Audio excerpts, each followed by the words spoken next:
Good evening and welcome to virtual day trip to wine country presented by Citi. I'm Sam Kimball from New York Wine Events. We're excited to be here. Today we are going to British Columbia, which most of you know is in Canada. So tonight is exciting for us. It's our first visit to a Canadian-based winery, and I am psyched about that. And I don't know about you guys, but I decided that I needed to go back to elementary school or high school geography, and so I want to just kind of put us in context because a lot of us are based on the East Coast, and we're going way across the continent, all the way to, over my right shoulder here, you can see that section right above Seattle that is British Columbia and goes way up north. And so we're going to an absolutely beautiful and remote place. British Columbia is, for those of you who don't know it well, and I have to say I've actually never been, but it's famous for a lot of things: mountains, lakes, beautiful islands, rainforests, stretches of coastline, picturesque cities. Vancouver is absolutely tremendous from what I know and what I hear, and world-class skiing, two different major mountain ranges. And it's also, of course, home to a burgeoning wine country, and we will learn much more about that in our session this evening. And so where are we going exactly? We're going to a place in British Columbia that's known as the Okanagan Valley. It's very much known for wineries and other agriculture, and also the huge Okanagan Lake, which our guest speaker will tell us a little bit more about. And the winery is actually situated on a neighboring lake, quite close. And Okanagan Lake is surrounded by pine forests and parks, and from what I can see, looking at photography, is absolutely stunning. The winery we are heading to is Painted Rock Estate Winery, and we do a lot of virtual visits to wineries all over the world, Europe, North America. And I don't know if I've seen as striking a winery location, which you can see in my background here, these absolutely gorgeous hillsides and rocky hills and the lake in front, but also the winery itself, literally the building is absolutely gorgeous. And I'm showing everyone here, this is an exterior shot looking at the tasting room building and sort of towards the lake. And here's another shot of the exterior of the tasting room. It's truly stunning. And so I wanted to share that with everybody. Painted Rock Estate Winery's calling card is terroir driven wines, really paying attention to the local terroir, the climate, the soil. Those wines have a bright acidity. And the winery team, from the ownership on down, has an aggressive mandate for quality. And you're going to really get that from our guest tonight, who will speak to the culture and the direction of the winery. And what's more, we're really fortunate that this is a winery that was just named Decanter Magazine's Canadian Winery of the Year, and it has the Decanter Magazine Canadian Wine of the Year. And that's in a country where there are over 1,000 wineries. So we are in for a treat. To learn all about Painted Rock Estate Winery, you can visit paintedrock.ca. I'm putting that URL up in my background here. And I do have a deal alert. The four wines that we're going to be talking about and virtually tasting, and our guest is going to be walking us through a tasting of, there's some special pricing on each one of them, and you can see that in my background. We'll talk more about it later, but if you are interested, all you have to do is email Jerry, Geri, at burgundywinecompany.com. That's in the background here of my screen. We'll put that up full screen in a little bit. So it's truly a pleasure to do this. Welcome everybody. Thank you so much for tuning in. Feel free to ask any questions you have in the chat module of Zoom, or you can also use the Q&A tab in Zoom, and we will answer as many of those as we can live on the fly during the session. And also let us know, we love hearing from everybody. Let us know where you guys are tuning in from. Hit us in the chat right now if you get a second, and let us know your location. We love to see where everybody's based. And where you're at. So it's my pleasure and privilege to host tonight John Skinner, the founder and the owner of Painted Rock Estate Winery. John, thank you so much for doing this and being part of it. It's great to have you on the show. Sam, I'm honored. This is a real privilege. I'm sincerely appreciative of the opportunity. I have to ask you, I mean, I'm sure other people agree that the imagery that we're showing here is just amazing. How did you get started with Painted Rock Winery and in such a beautiful place, but also somewhat remote? And tell us a little bit about that journey. Well, I retired too young. I was 39. I used to be in the investment banking business. And after 2 years of retirement, my wife looked at me and said, "You better find something to do or we're not going to make it." She was really serious.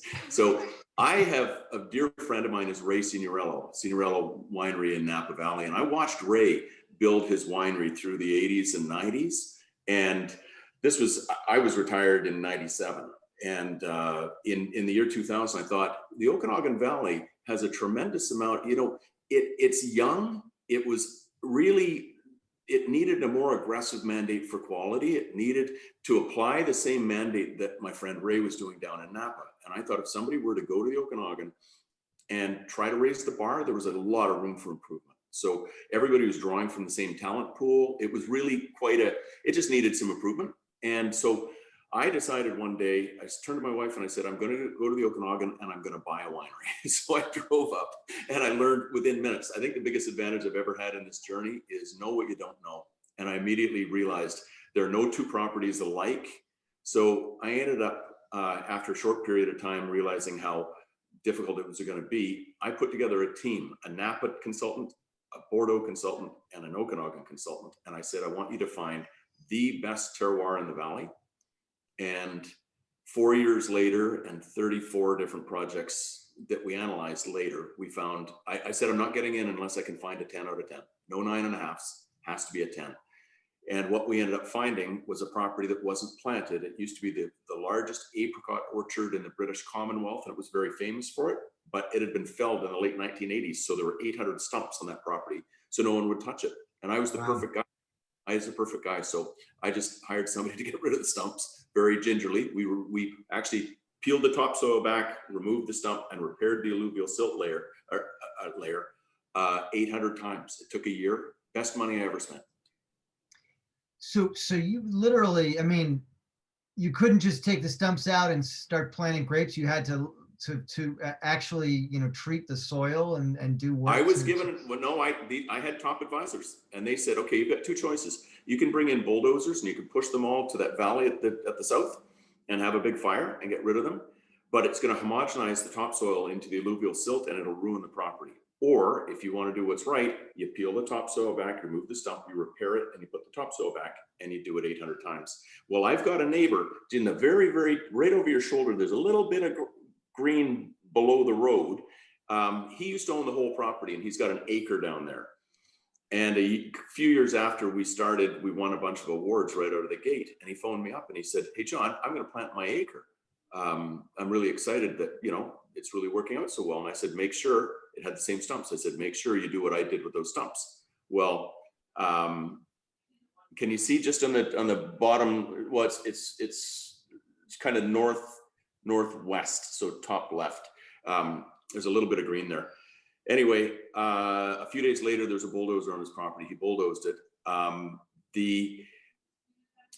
Interestingly, the trunks of his plants are about an inch in diameter. The trunks of my plants are about 8 inches, 6 or 8. Like, they're enormous. And because he did what my consultant said, he ruined the property. He called me last year to see if I was interested in buying his acre. And I said, if you didn't bulldoze it, I probably would. But so that little patch of sort of lighter green there that's right. That's his acre of vines. Yeah, just below you, there's kind of one of my perimeter roads. Yeah. There, and it's just below that. You can't really see it because it goes off down towards the lake, but the plants don't work. So it was. I honestly, I have my heart in my mouth when I drive the ATV past it, because there was a chance I could have made that decision, and it just would have totally ruined it. But now the interesting thing about this property is every year it's getting better, because now this is all these years. Well, we planted in 2005, so all these years later, we've got a layer of topsoil and a deep layer of alluvial silt. The roots have reached through the alluvial silt, and since 2013, they've reached down into the granite, and the flavor profiles are replicatable and absolutely remarkable. That's amazing. So now so while we're looking at this big panoramic aerial image here, this is a desert. This region is very dry, right? This is the Sonoran Desert. We're at the northern end of the Sonoran Desert, the same desert that Phoenix is on. It goes up between the two mountain ranges, the Rocky Mountains and the Coastal Range, and the desert goes up to the southern part of the Okanagan.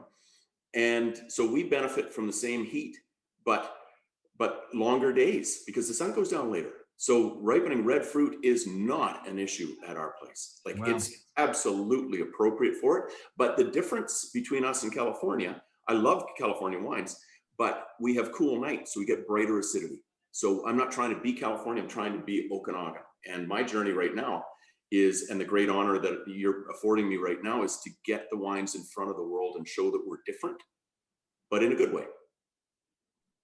That's so cool. Well, it's amazing to see that picture and get a little bit of history.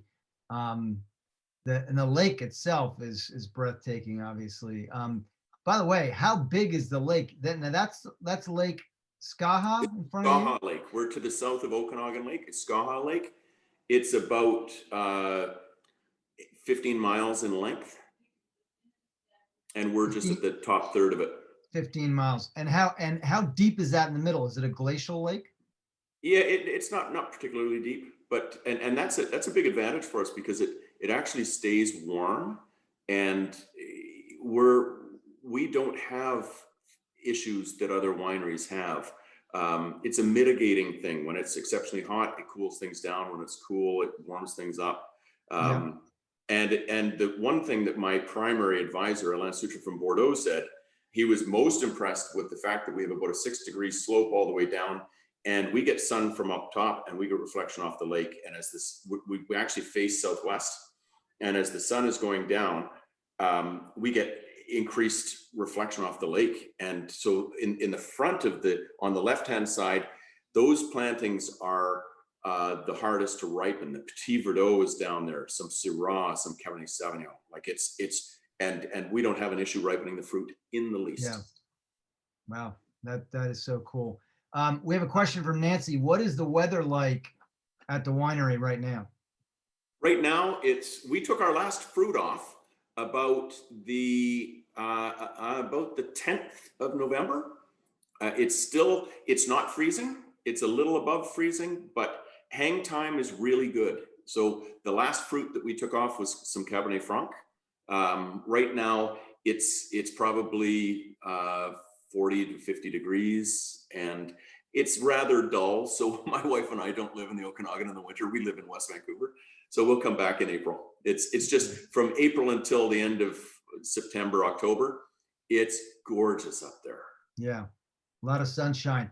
All right, well, John, no pressure, but we've got people watching. I want to welcome Susan from Santa Clarita, California, Dan from Connecticut, Nancy from Long Island, Joe from New York City. So fabulous. Don't get nervous, but you got a bunch of people from all over the North American continent watching you right now. So tell me, what does terroir, you guys talk about terroir driven wines. What does that mean to you? It's so important. Okay, when I first started, the idea, so knowing what I didn't know, and I had all these consultants, we spent a year, because we had to take those dumps out, we spent a year analyzing the site. And Alain Sutra, he's my Bordeaux consultant. We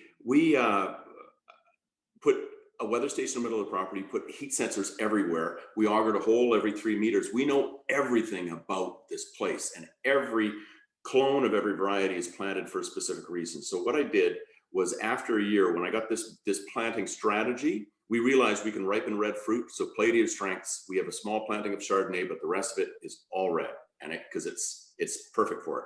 So we spent a year devising a planting strategy, and then I went to the local guy that does all the purveying of the clones and varieties from Bordeaux, and I said, "Can you get me all these?" And he said, "I'll be back to you in a week." A week later, he got back to me and he said, "I can get you everything you need." And I said, "Really? I heard there was some issue getting certain clones." And he said, "Well, I can't get you clone 99 and 100 of Syrah. I can get you clone, I think it was 88 and 144 or something." He said, "They're almost as good. And I can't get you these Cab Sauv clones. I get you these ones. They're almost as good." And I thought, I said, okay, I didn't spend a year, 4 years looking for this property, a year analyzing it to plant almost as good. You give me the name and the number of that Bordeaux nursery. I want to talk to the guy. And he wouldn't initially. And finally, I wore him down after a week. And a week later, I phoned the nursery in Bordeaux and I bribed the guy. I paid him $1 a plant more for 55,000 plants. And I got everything I wanted. And fast forward a year after we've planted, and who shows up to the vineyard but a gentleman named Alain Sutra? Well, Alain consults to Petrus, to Chateau Bécheval. He's one of the top consultants in the world. The nursery owner is his friend. And he said, "Alain, you should go to this place, the Okanagan, and meet this guy. He's blowing his brains out." Really, that was kind of the way it was introduced. Alain didn't have an appointment to meet me. He just came, and he's worked for me ever since. And he is absolutely phenomenal. So he not only does our blending, he teaches my staff. The Okanagan didn't have a real wine culture, so it didn't have the expertise. So I had a choice. I could have brought in a winemaker and housed him here, but Alain convinced me. He said, "John, I will educate your team." So I put my winemaker through the University of Washington. And he has worked under Alain, now this guy in particular, for 10 years. And Alain has taught him. He's a great student, and we are wonderfully fortunate. I bring Alain over 6 or 7 times a year, and he's changed our industry. What I've done now is I've introduced him to a few other Okanagan wineries so I can syndicate the costs of me bringing him over. But I'm not competing with my neighbors. I'm trying to make the region better. And this guy is fabulously talented. So he does all of our blending.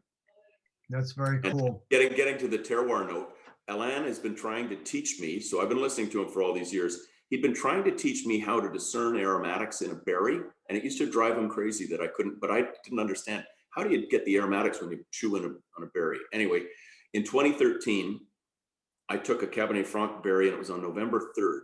And I bit into it, and I turned to Alain and I said, "Wow, Alain, do you get these aromatics?"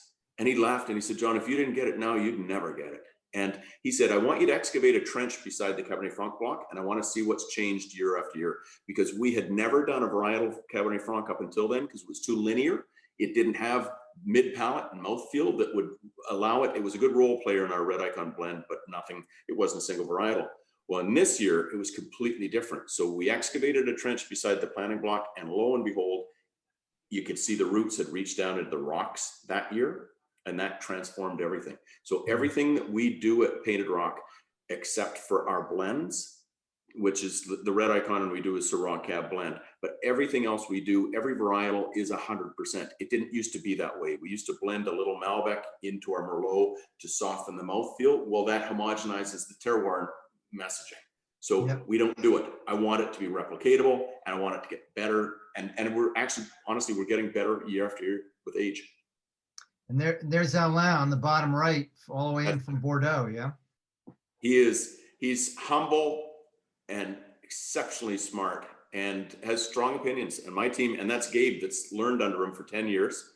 And he's a really good student and a very capable winemaker. But Alain hasn't been here during COVID, but he trusts Gabe implicitly now. They can talk the wine over the phone and do Zoom calls, and it's just fine. No, that's great. And by the way, for everybody watching, this is why we're talking about a winery that was had its one of its wines named Wine of the Year by Decanter Magazine. Yeah, that's really exciting.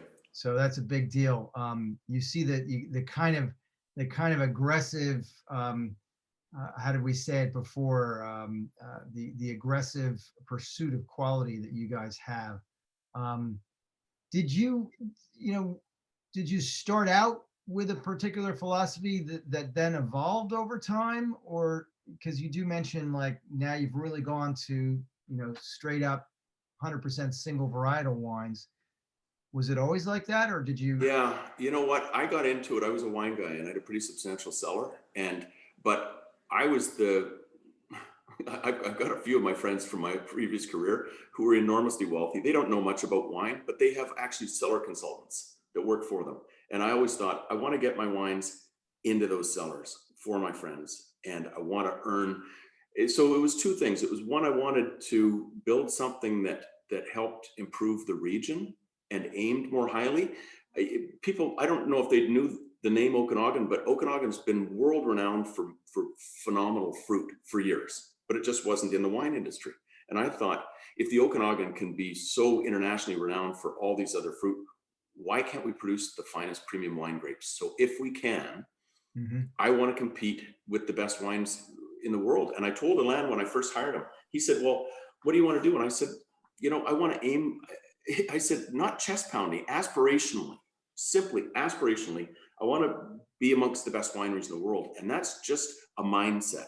And he said, he said at a dinner with Jancis Robinson in London last year, when I brought him to the dinner, and he said, John's the only customer I've ever had that never cuts a corner. And that's just, I put this venture in a family trust in Canada. You can do that. So it's a generational family trust. So I'm essentially just a steward of it. And you'd never make a compromise if it's going to I got two little granddaughters. It's going to be theirs one day. So it completely changes your mindset. If it's a cropping issue, we crop to 3 tons, not 3.1, not 4. We could produce lots more, but we just are aimed at a certain specific prize. And when we get things like two of the last 6 years, I guess, we've been Winery of the Year in Canada. The decanter stuff, now my focus really is, I'm really appreciative of the support in Canada, but that doesn't build a brand. It means getting in front of Sam Kimball in your community. It means getting in front of Jancis in London with Stephen Spurrier. It means reaching out and pouring.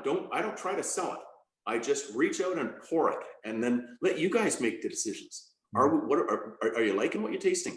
If and I listen, and if people think that we're making a mistake or anything, we've been really, the feedback has been wonderfully encouraging, and that just reinforces my confidence in Alain.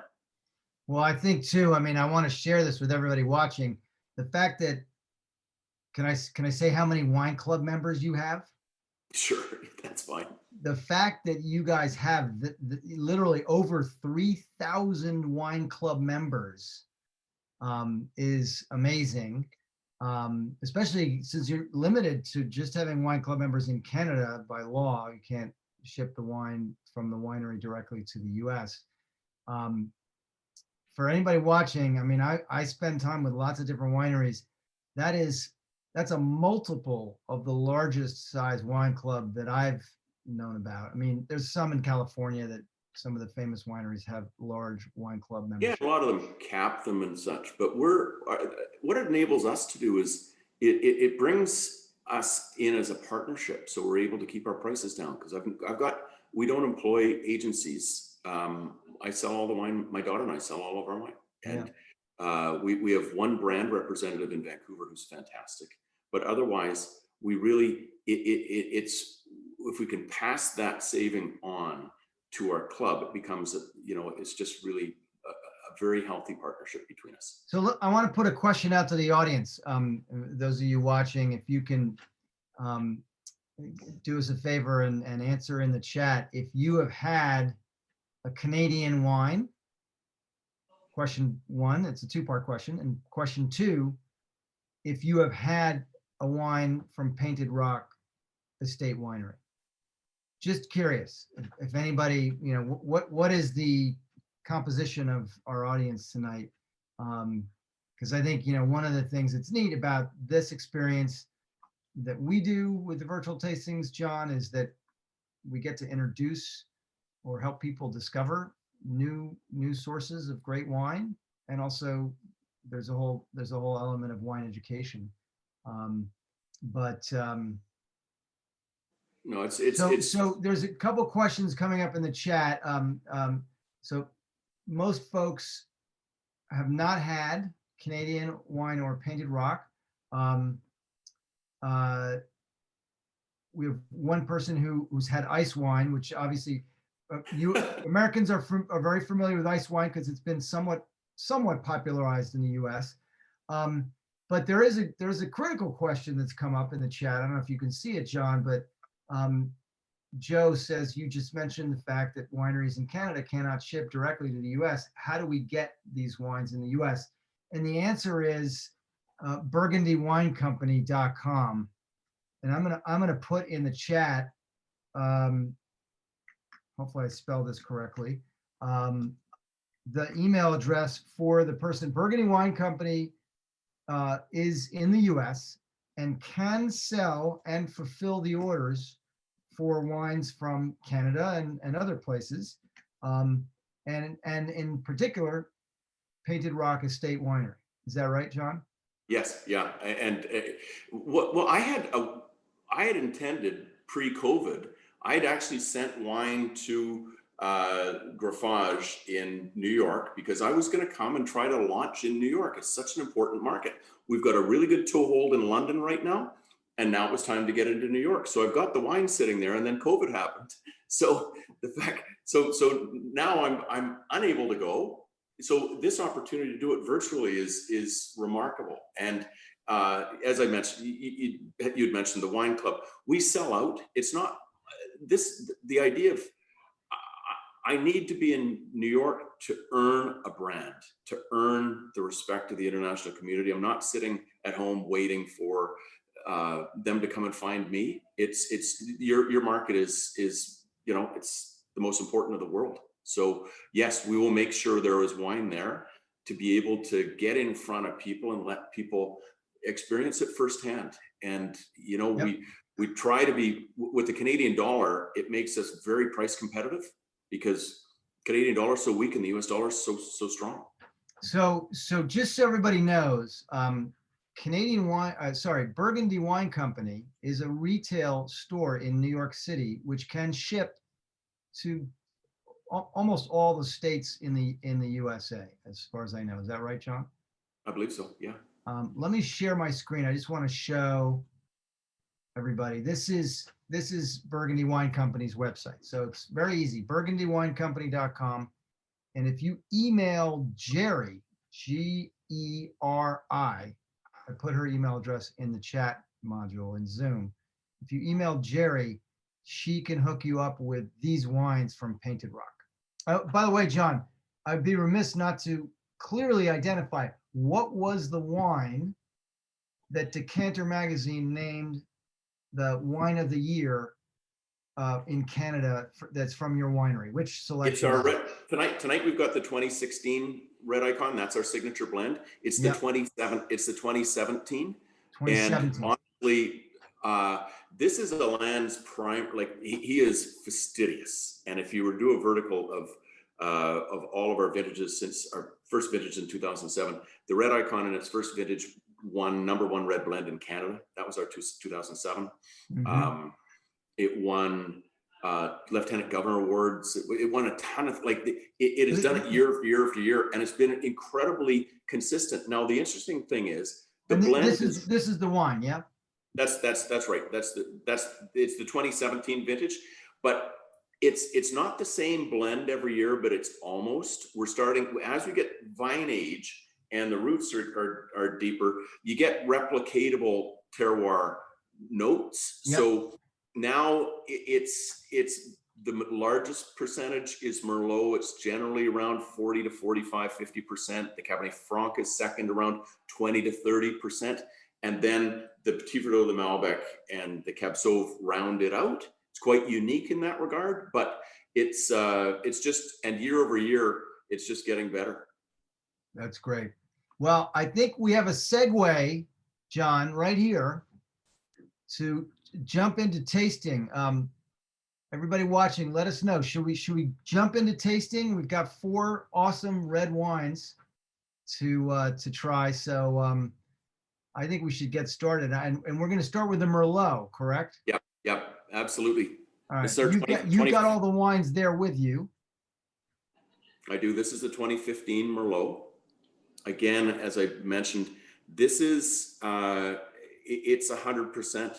We've got 2 clones on 2 different rootstocks. There was an incredible amount of science. Like when Alain was being interviewed by Jancis Robinson in London last year, he made this amazing comment. He said, "I don't think there's a vineyard on the planet that knows its terroir better than Painted Rock." And that was out of ignorance. We just, you know what? I didn't come with any assumptions. We had a year to study this 56-acre bench, and we just did everything to it. And from a science standpoint, Alain was able to build a database on our journey because he's worked with me since day one. So he's got a record of absolutely everything. So the Merlot is very replicatable, but as I mentioned before, we're able to tweak things like our oaking strategy, little things, but it's very, very delicate because we know, I'm very happy with where we're going. I opened in 2007, our first vintage for Stephen Spurrier and Jancis Robinson in London last year. And Stephen mentioned, he said, this wine has at least another 10 years. That's one of the things that we as a young wine region have to show is cellarability. We have to earn these kind of the trust of the consumer. Got to be able to put them in the Wall Street bankers' wine cellars and have them sit there for 10 years and taste even better when they open them. When I was in the investment banking business, I became a senior partner of the firm early, and the partners said they invited me to join. Well, some of my friends invited me to join their wine club, and they had a buying syndicate. And I said, okay, I'd be honored to do it. And they said, the only caveat is that you're not allowed to touch a bottle that you buy through the syndicate for 4 years. You're going to spend your life drinking good wine. And I was 26. That got me. I was a beer drinker, but that got me. By the time I was 30 and I was opening those bottles, I thought, oh, there's a reason we put these away. So you went from Labatt's to Bordeaux. I totally did. So I seed funded my children. My children are 33 and 31. And I seed funded their cellars my daughter's about 5.5 years ago. And I said, but you're not allowed to touch a bottle for 4 years. Well, after she had her first child, she sent a picture, and that was the year and a half ago.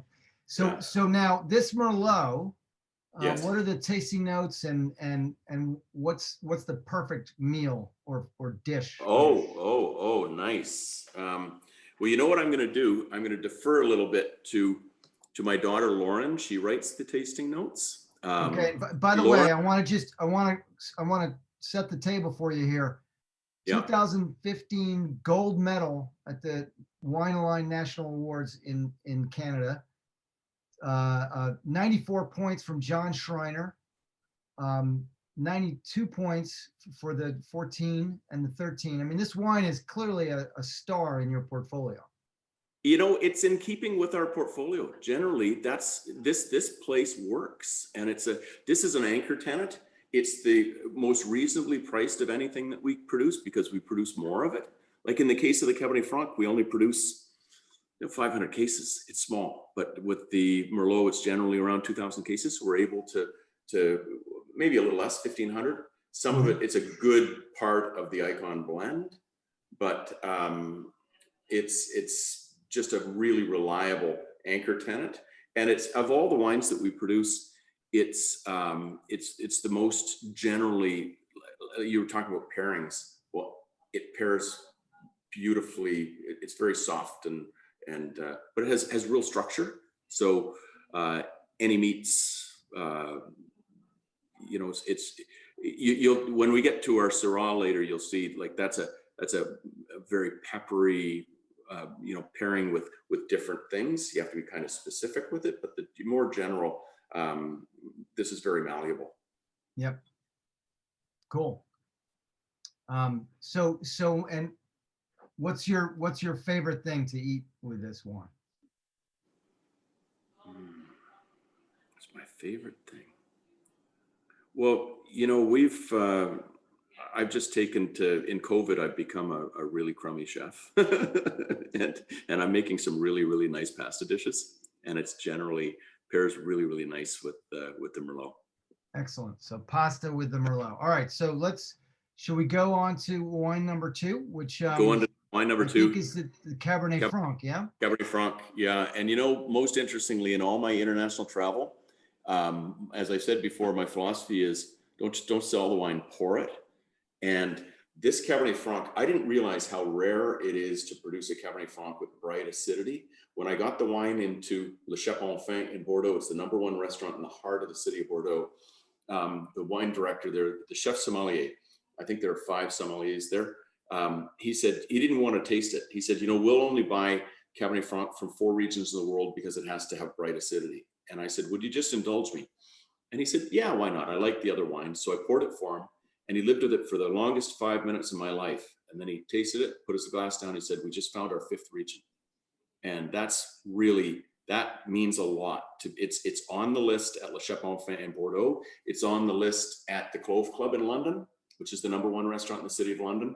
And why? It's a Cabernet Franc with bright acidity. And that's just something that they had to tell me. I wasn't going out into the market saying, hey, you want to taste a Cabernet Franc with bright acidity. I didn't realize how rare that is. Yeah. Now I want to put it to the audience here. How many folks are Cabernet Franc fans? Traditionally this is a grape and a grape varietal that was really a blending grape in Bordeaux for making those Bordeaux blends, those fancy French Bordeaux blends. But Cabernet Franc in recent years has become varietal that winemakers like you guys and others in the U.S. have used to make a single varietal wine. It's the dark horse at Painted Rock now. You know what? It came out of the blue, and we hadn't done a single varietal in 2007, 8, 9, 10, 11, 12, 13. It was just when those roots reached the rocks that it opened up like a flower. I mean, Cabernet Franc is the unofficial red wine grape of the state of New York, which is in its own right a pretty significant wine region with 500 plus wineries, and most people are not aware of it. I mean, if you're a real wine fan, you may be, not necessarily New York Cabernet Franc, just Cabernet Franc in general. Because people, I'm constantly pushing friends, family, and people that are in our audience to learn about new grapes. And a lot of people, just don't get outside their comfort zone of Cabernet Sauvignon, Chardonnay, maybe Merlot, and Pinot Noir. But it's interesting. Joe says he's a fan of Cabernet Franc, but it's always hard to find really good examples. And that's super interesting, Joe, that some of the best you've had have come from New York State, it's just proof positive that, digressing from our focus on British Columbia, it is the unofficial red wine grape of New York State, except very few people know about it. And it's interesting that it's become kind of a rock star for you guys at Painted Rock. It really is. Yeah. And the market was telling us that it wasn't, we're like the icon is winning stuff. But when you get somebody like Le Chapon-Fin, when it breaks, what happened was I was in the office of the chef sommelier in Le Chapon-Fin, and he does the tasting. And he stood up and he said, we've just found our 5th region. He stood up, he went in, the restaurant is enormous. And all the other somms are out serving wine to everybody. It's like 2 p.m. And he waved and brought them all into the office. And he said, we've just found our 5th region. And they had a little celebration, and they're all saying, and the French don't call it Okanagan, it's Okanagan. I said, if you guys are going to be selling my wine, you've got you've got to learn. It's Okanagan. Think Copenhagen with an O. That's right. Anyway, I'm trying to it's get very the French to say A, like they're from Canada. That's not going to yeah be right easy. exactly. By the way, Arlene makes a really interesting observation, which is that some of the New York State Cab Francs, and again, this is in celebrating Cab Francs, yours and others, John, are actually sleeper deals Oh, because cool. they're not California Cab Sauves, they're not French Bordeaux, but they can be delicious. Yeah. So, all right, let's move on to wine number 3. Which is the Painted Rock Syrah 2016. Yes. And tell us about this one. How does this one differ and what makes it distinct from the first 2? Well, it's what's interesting is when I first did the planting strategy, we planted clone 99 and 100, and lo and behold, in the first vintage, we started to recognize that clone 99 is delicate and floral, and clone 100 is masculine and peppery. And as a matter of fact, before we even bottled and blended our first vintage, I turned to Alain, barrel tasting with him, and I said, why don't we keep them separate and call one Shiraz and one Syrah, because one's delicate and floral. And he looked at me in his typical fashion, he said, John, 1 + 1 = 3. These two, when he first saw our planting strategy at that nursery, and he saw that I'd requested these particular clones, he said, this guy's getting good advice. I want to work with this guy. So it's really, really interesting. It has really, it's robust and it's peppery. But what happens when you blend the clone 99 into it, it brings in this floral element and diffuses the peppers just in a really nice, respectful manner. So it's a wonderful pairing wine. Big steaks, spicy foods. It's fantastic to pair. Chefs oftentimes will pick this of our portfolio when they want to really make a standout pairing. Is this the biggest wine that you make in terms of body and sort of like size of flavor profile? It's up there. I think when you taste the Icon, you're going to see something different because the Icon gets all of our Petit Verdot, which is Alain made an observation early on when he tasted our Petit Verdot. Our first vintage had 20% Petit Verdot. Usually in Bordeaux, it's 2 to 3%. Yeah, and so tiny. to do it 20%. Alain, my deal with Alain at the very beginning was, I said, Alain, I don't want to try to imitate. I don't want to make Bordeaux blends. I want to make an Okanagan blend. Okay, throw the rule book out. We are not Bordeaux. And he said, well, you're going to get it if with this blend. And I said, what do you mean? He said, I want to use Petit Verdot in around 20%. Well, I said, why would you do it that way? And he said, well, your Petit Verdot could be a single varietal. It's got mid palate and mouthfeel, where the Bordeaux is harsher, and generally it's just used as a spice. And it's the attack and the finish, but it's very linear, whereas ours isn't. So it's generally in the 10 to 20% range in our Red Icon blend. So, but it gets all of it. That's great. That's awesome. So, well, speaking of the Red Icon blend, let's do it. We looked at it earlier. This is the diva, the star of the show. And this is a blend of 5 different grapes, yeah? And mostly Merlot. Super interesting. Mostly Merlot. But Cabernet Franc, Petit Verdot, Cab Sauv, and Malbec. You know, and this is an observation that Alain made at the very beginning. It was, he noticed right at the beginning the bright acidity. And when we did this dinner in London 2 years ago, I go every year and I do dinners at 67 Beaumont. And Stephen Spurrier and I put it on with another friend, Mark Nadeau. And Stephen always sets some kind of a theme. And he said, I want you to bring the wine you're most proud of, and then I want you to bring your inspiration. So I immediately picked my cell phone up and called Alain. And I said, Alain, what are we most proud of and what's our inspiration? And he said, it's the Red Icon. And when I tasted the first wines at Painted Rock, my mind didn't go to a region. It went to one winery in the world. And I said, come on. And he said, it was the right bank of Bordeaux. It's the most elevated vineyard in the right bank of Bordeaux. with the brightest acidity. It's Cheval Blanc. And lo and behold, this is a higher percentage Merlot. Second highest is Cabernet Franc. So we ended up I brought 2 bottles of the 05 Cheval Blanc to the dinner and 2 bottles of our 09 Red Icon. And there were some of the world's top reviewers there, and we did okay. You know, everybody, you know, we kind of held our own, and one is $3,000 a bottle and one isn't. I was going to say, you know, you went big with the Cheval Blanc there. You know what? I'm happy to do it, because if you don't win, you learn. And that's just what it is. It's an earning, you know, as I said before, you don't assume a brand or a price point, you earn it. And that's I'm absolutely convinced that we're just on the earning journey. So here we have the star selection, the diva, the wine that's won you the most accolades as a winery.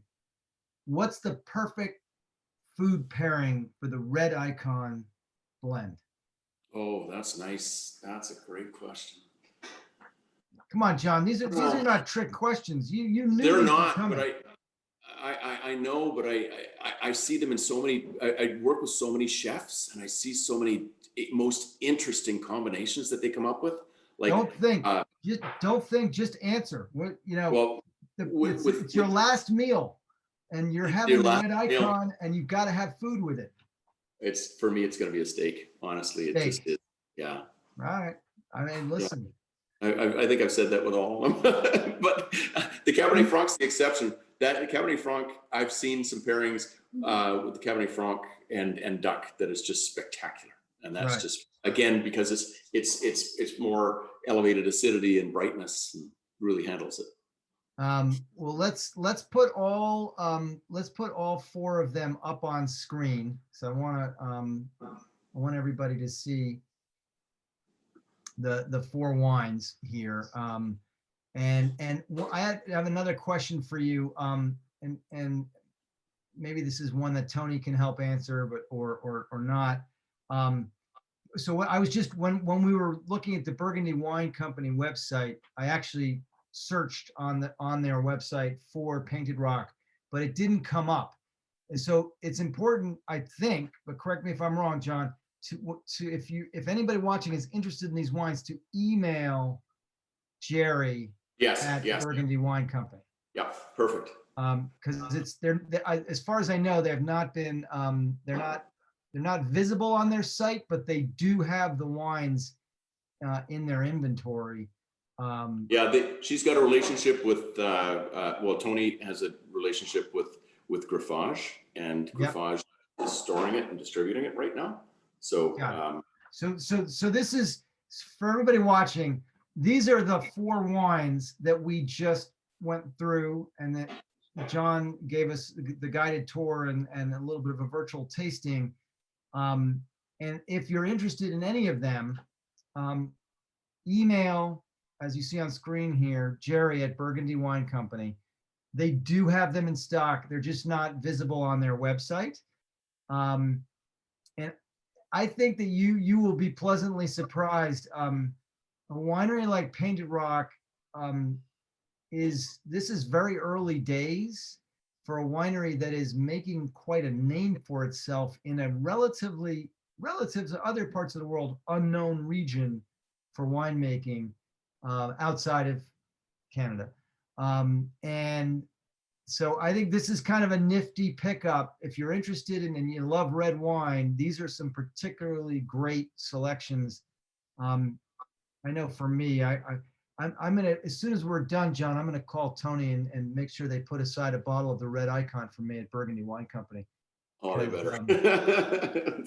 It's not every day that we have the wine of the year on our virtual day trip to wine country broadcast. So, but this is the information, and I think it's just so great to learn so much about what you guys do in British Columbia. Frankly, I don't know about anybody else watching, but I want to get up and you see these beautiful vistas and images. I want to get up there and visit. And the tasting room itself is absolutely spectacular. Nancy asks, you mentioned you had some Chardonnay grapes. Um, uh, she thought you mentioned that. How and do you produce Chardonnay?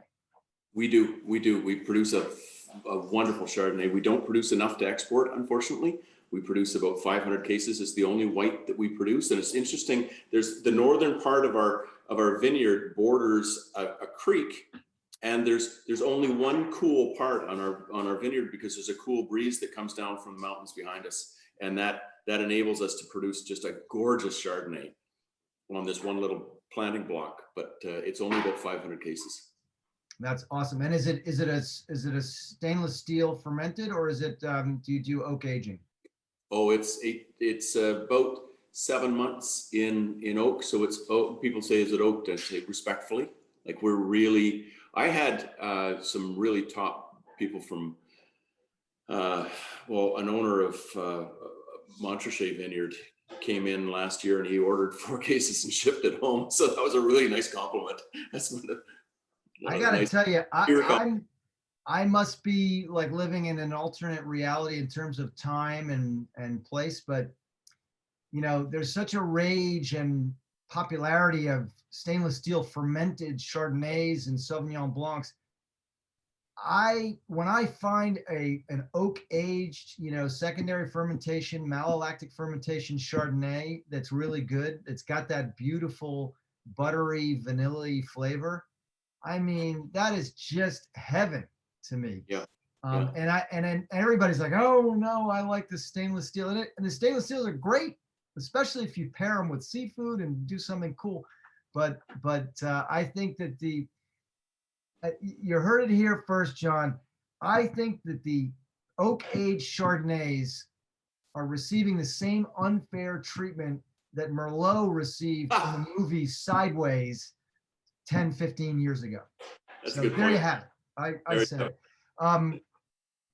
So hey, really quick, because I know Nancy, for example, is based in Long Island in New York. If somebody wants the Chardonnay, does Burgundy Wine Company have it? Can they email Jerry? No, it's not there. Just the 4 reds are there right now. 4 reds. Okay. Yeah. How would one find the Chardonnay? Do you have any other retailers in the U.S.? Yeah, we do. It's Cascadia with a K, Kascadia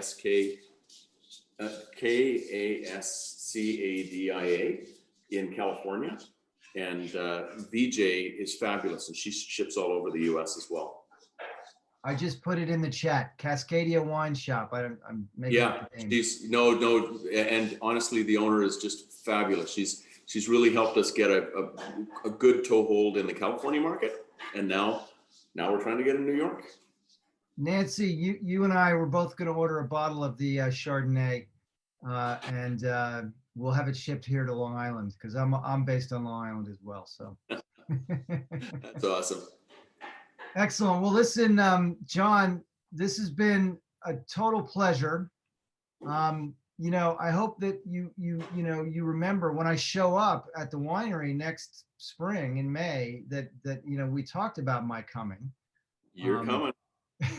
I'm your host. I'm gonna helicopter you up and down that 100 miles of wineries. Now you got a helicopter. Everybody watching up and down 100 miles.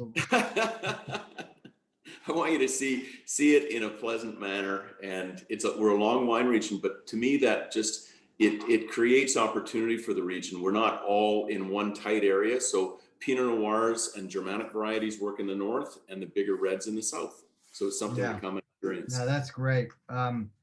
I want to mention to everybody that you and I were chatting the other day, and I was talking about how that movie, which the name of which is now escaping me, with Steve Martin. Oh gosh. Oh.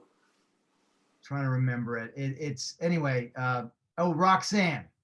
Yeah. Roxanne was the movie, and it was shot in British Columbia, I believe. Isn't Nelson in British Columbia? Nelson, that's right. Sure, beautiful place. And that movie, if anybody watching tonight, if you remember the movie Roxanne, the background shots and scenery were so breathtakingly, achingly beautiful that when I first met John and we were talking about the winery and I started seeing these images like the one behind me, I thought, oh my God, it's reminiscent of that movie where you just wanted to climb into the screen and go to wherever they were because it was so beautiful. So anyway, thank you so much, and thank you everybody for tuning in. We'll be off next week for Thanksgiving, but we're back in the first week right after Thanksgiving. I think we're back in Sonoma County twice in 1 week, and we're also going to have the Brooklyn Crush virtual Brooklyn Crush Wine and Artisanal Food Festival also in the first week of December. So catch up with us. Thank you so much for tuning in. John, it's been a pleasure. Thank you. And we're going to get to busy ordering wine. Sam, thank you so much. And thanks to your community and your audience and to Tony. This has been a true honor and a real pleasure.